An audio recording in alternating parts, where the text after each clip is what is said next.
പൊന്നിനെ പൊന്നണിയിച്ച് 2 വർഷങ്ങൾ പിന്നിടുമ്പോൾ ഹയ golden diamonds വാർഷികം പ്രമാണിച്ചൊരുക്കുന്നു വമ്പൻ ആനുകൂല്യങ്ങൾ. Haya golden diamonds, CH bypass, Wandoor.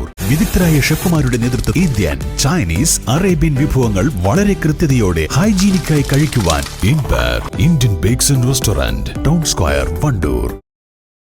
ഏറെ രാഷ്ട്രീയ വിവാദങ്ങൾക്കൊടുവിൽ ADGP MR അജിത് കുമാറിനെതിരെ നടപടി. ക്രമസമാധാന ചുമതലയിൽ നിന്ന് നീക്കി നടപടി ഒതുക്കുകയാണ് ചെയ്തത്.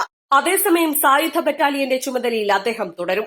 മനോജ് എബ്രഹാമിന് ക്രമസമാധാന വകുപ്പിന്റെ ചുമതല. DGP ഷെയ്ഖ് ദർവേഷ് സാഹിബിന്റെ റിപ്പോർട്ടിന് പിന്നാലെയാണ് നടപടി. ഇന്നു രാവിലെയാണ് ADGP അജിത് കുമാറിനെതിരെ DGPയുടെ നേതൃത്വത്തിൽ തയ്യാറാക്കിയ അന്വേഷണ റിപ്പോർട്ട് മുഖ്യമന്ത്രി പിണറായി വിജയന് കൈമാറിയത്. ആഭ്യന്തര സെക്രട്ടറിയാണ് റിപ്പോർട്ട് കൈമാറിയത്. മുഖ്യമന്ത്രിയുടെ പ്രൈവറ്റ് സെക്രട്ടറി CM രവീന്ദ്രനും KK രാഗേഷും ക്ലിഫ് ഹൌസിലെത്തി. പൊളിറ്റിക്കൽ സെക്രട്ടറി P ശശിയും ക്ലിഫ് ഹൌസിൽ മുഖ്യമന്ത്രിയുമായി ചർച്ച നടത്തി. അതീവ ഗുരുതര കണ്ടെത്തലുകൾ അടങ്ങിയ അന്വേഷണ റിപ്പോർട്ടാണ് ഇന്നലെ സംസ്ഥാന പോലീസ് മേധാവി ആഭ്യന്തര സെക്രട്ടറിക്ക് കൈമാറിയത്. മുഖ്യമന്ത്രി ഈ റിപ്പോർട്ട് പരിശോധിച്ച ശേഷമാണ് രാത്രി വൈകി നടപടി വന്നത്. നേരത്തെ അജിത് കുമാറിനെ മാറ്റുന്നതുമായി ബന്ധപ്പെട്ട് സെക്രട്ടേറിയറ്റിൽ തിരക്കിട്ട നീക്കങ്ങൾ നടന്നിരുന്നു. രാത്രി വൈകിയും മുഖ്യമന്ത്രി സെക്രട്ടേറിയറ്റിലെത്തി.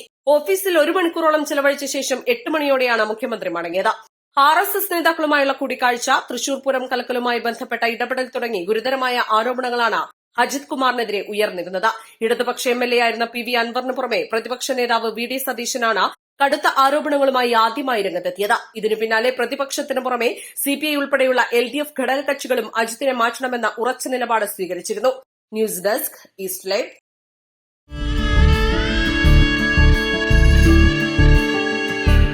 നമ്മുടെ ബന്ധങ്ങൾക്ക് നൽകാം സുതാര്യതയുടെ പൊൻതിളക്കം.